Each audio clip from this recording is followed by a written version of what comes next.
Parashat Tzav. Ceci est la règle du sacrifice rémunératoire qu'on offrira à l'Éternel. Si c'est par reconnaissance qu'on en fait hommage, on offrira avec cette victime de reconnaissance des gâteaux azim pétris à l'huile, des galettes ouintes d'huile, plus de la fleur de farine échaudée en gâteau pétri à l'huile. Lévitique 7, versets 11-12. Le pontife revêtira son habit de lin après avoir caché sa chair du caleçon de lin. Il enlèvera sur l'autel la cendre de l'Holocauste commise par le feu et la déposera du côté de l'autel. Il dépouillera ses habits et en revêtira d'autres pour transporter les cendres hors du camp dans un lieu pur. Lévitique 6, versets 3 à 4. Nous avons déjà mentionné, lors d'une étude précédente, l'importance de la signification du sacrifice, dont le but est d'amender la conduite de l'homme grâce à la Teshuvah. Le sacrifice rémunératoire, dit Korban Shlamim,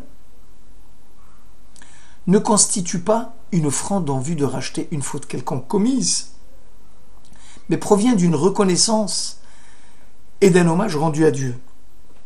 Rashi commente: cette reconnaissance est celle d'un remerciement adressé à Dieu à la suite d'un événement hors du commun produit dans la vie de l'homme. C'est le cas par exemple de celui qui entreprend une croisière en mer alors qu'une tempête s'est élevée, ou celui qui est perdu dans le désert et qui a eu la vie sauve. Et c'est le cas du prisonnier libéré ou du malade guéri. Donc le sacrifice rémunératoire est donc un sacrifice de reconnaissance, qui est appelé aussi Zevah Toda.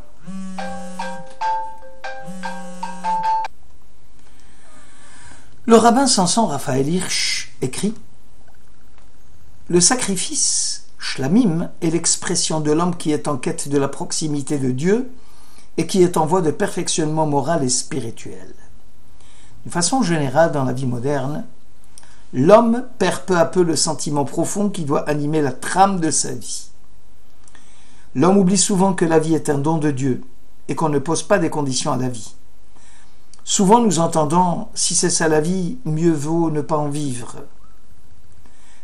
Est-ce l'impression d'être passé à côté de sa vie, en flirtant directement avec la mort, qui donne au miraculé ces sensations nouvelles de vie?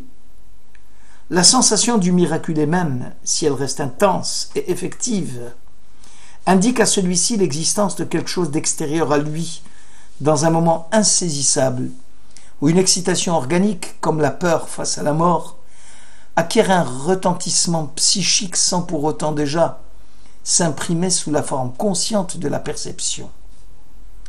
Phénomène à la fois psychique et psychologique, où se mêlent l'âme et le corps, le sujet et l'objet, l'extérieur et l'intérieur. La sensation apparaît ici comme le point de départ d'une vie nouvelle à partir d'un rapport sensible au monde que le miraculé semblait ignorer jusqu'à présent. Ici, le sacrifice rémunératoire Shlamim ne peut être considéré comme une offrande intéressée dont l'homme attend un retour, quelque chose de la part du divin, mais bien un hommage manifestant l'humilité et la finitude humaine face au sacré qui le transcende, par lequel l'homme refuse symboliquement de réduire le sens de son existence à sa simple condition matérielle. Le sacrifice Shlamim manifeste de façon rituelle le renoncement, la modération des pressions et des égoïsmes exigés par une morale de la coexistence. Le miraculé peut éprouver deux types de sentiments. Le premier est le résultat d'une joie immense, celle d'avoir échappé de justesse à l'ange de la mort. Le second, qui relève du domaine affectif ou émotionnel, est celui d'éprouver quelque chose à l'égard de cette main invisible mais réelle du maître de l'histoire, tout en ressentant le plaisir et la satisfaction de continuer à exister grâce à la bienveillante compassion de Dieu. Ici, la rédemption de celui qui fut sauvé devient un moyen en vue d'accéder au but ultime, vivre en proximité de Dieu, dans un processus progressif de perfectionnement moral et spirituel. Le sacrifice rémunératoire shlamim, le renoncement, fait référence à un état de perfection, le shlemut, et dit shalom, celui qui comble, qui n'est pas en état de manque. L'état de paix, shalom, n'est pas seulement un état d'absence de conflit et de division ouverte au sein d'une communauté, mais c'est surtout des relations harmonieuses ou de concorde entre les membres d'une ou plusieurs communautés. Le véritable shalom suppose le développement d'une véritable sociabilité à l'échelle universelle, telle que les divisions y puissent trouver une autre expression que la violence. Le sacrifice shlamim a pour fonction la recherche de Dieu et uniquement cela. Conséquence d'un état de non-manque et de satisfaction générale. Le pontife revêtira son habit de lin pour enlever sur l'autel la cendre de l'Holocauste et de sa remise en état, une question cependant. Pourquoi une opération si banale que celle-là devient-elle une mitzvah? Aurions-nous déjà rencontré une mitzvah qui impose au Kohen de rendre en état de propreté les sols du temple, par exemple?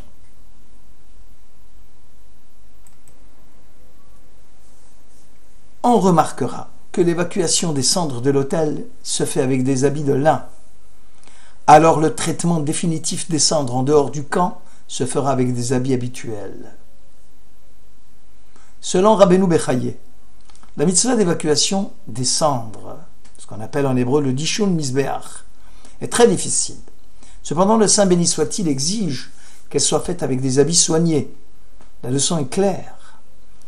Tout service du culte nécessitera un corps saint, des habits triés avec soin, cela en vue de sanctifier la magnificence de la présence divine, tout en asservissant son moi à celui de la sainte gloire de Dieu. Souvent, l'homme va faire un tri parmi les mitzvot. Il y a des mitzvot qu'il va faire avec empressement, et d'autres qu'il va négliger, car elles ne correspondent pas à l'image qu'il se fait lui-même de sa propre personne. Aussi, l'individu bâtit subjectivement une échelle de valeurs, soumise à l'image de son tempérament, à ses caprices, voire à sa volonté. Puisque c'est l'homme qui fixe lui-même la qualité des mitzvot, les règles de conduite à tenir, la conformité à une norme qu'il s'impose à lui, même alors, puisque donc s'en priver ne vaut-il pas mieux profiter au maximum de la vie, la société moderne est un cimetière des idées et des idéologies, de discours universels sur le monde, tel qu'il se manifeste nécessairement à nous, non tel qu'il est en soi. Notre rapport au monde passe par les formes. A priori, notre sensibilité, l'espace, le temps, ces grands ensembles de représentations collectives, morales, philosophiques, religieuses, à travers lesquelles les hommes traduisent leurs conditions réelles d'existence et qui sont adoptées non en vertu de leur vraisemblance, mais parce qu'elles expriment les intérêts réels ou imaginaires de tel groupe social.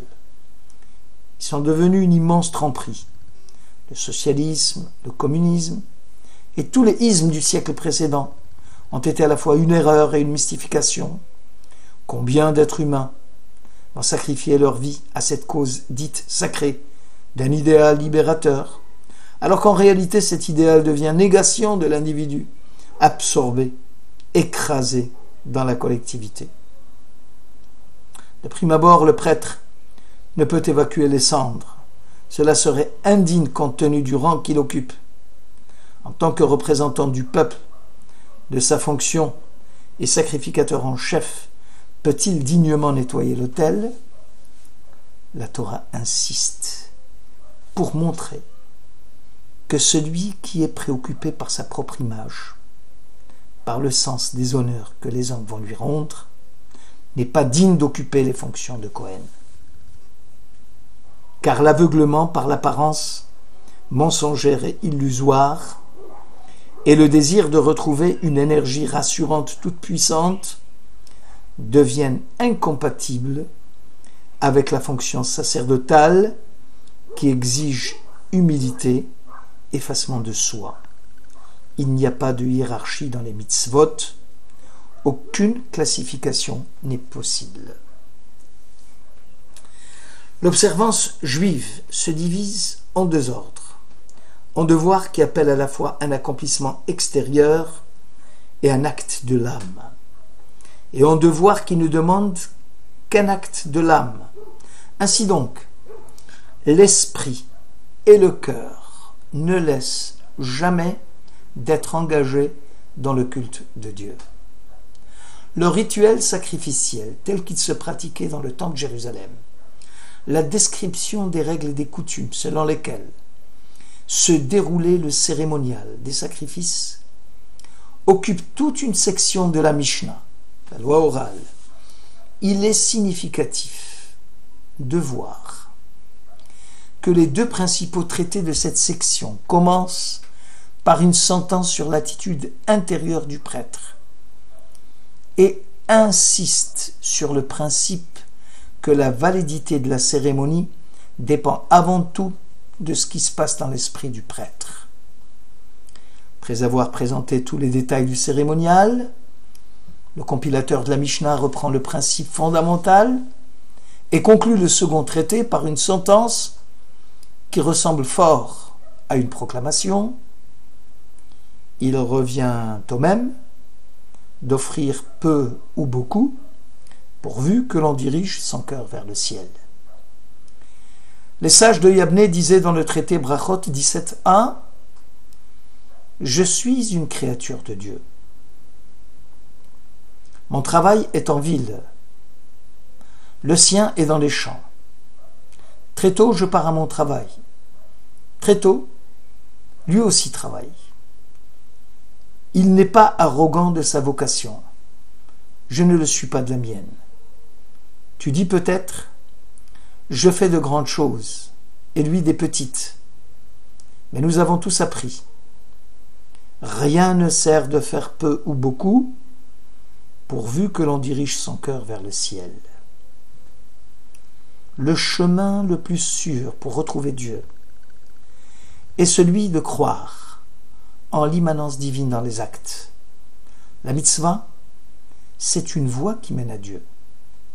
C'est une voie où l'évidence du Saint béni soit-il se découvre. Dieu se révèle à nous dans les actes sacrés, dans les instants sacrés, dans le sacrifice. La présence de Dieu et la mitzvah, affirme le Tikkun Zohar. L'homme doit répondre présent à la présence divine, puisque le divin chante à travers nos actes charitables. Shabbat Shalom.